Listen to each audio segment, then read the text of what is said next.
Hello everyone, আসসালামু আলাইকুম। আপনারা সবাই কেমন আছেন? আমি আজকে শসা, আলু আর ডাল দিয়ে, মসুর ডাল দিয়ে রান্না করব।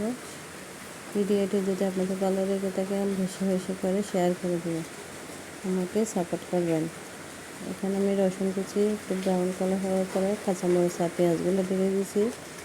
একটু পেঁয়াজগুলো নরম হয়ে গেলে সেখানে 1 চামচ হলুদের গুঁড়া, সামান্য লাল মরিচের গুঁড়ো দিয়েছি, দিয়ে একটু ঝেড়ে পানি দিয়ে সামান্য পানি দিয়ে কষাতে দিয়েছি।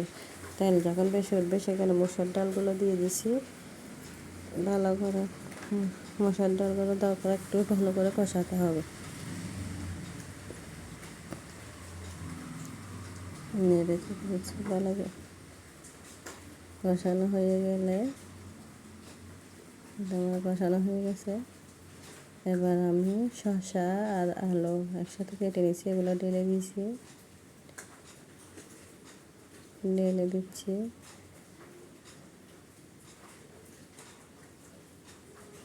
ঢেলে একটু ভালো করে নেড়ে ঝেড়ে দিতে হবে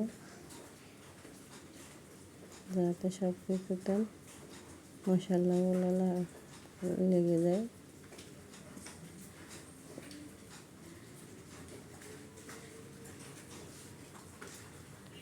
নাড়াচাড়া করে দিয়ে এখন আমি পরিমাণ মতো লবণ দিচ্ছি।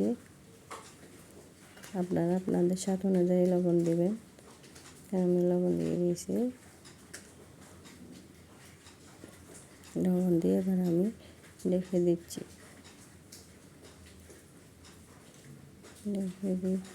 ওগুলো কষানো হয়ে গেলে এখানে আমি পরিমাণ মতো পানি দিচ্ছি। আপনারা আপনাদের পরিমাণ অনুযায়ী পানি দিবেন। পানি দিয়ে ভালো করে নেড়ে ছেড়ে দিতে হবে। এগুলো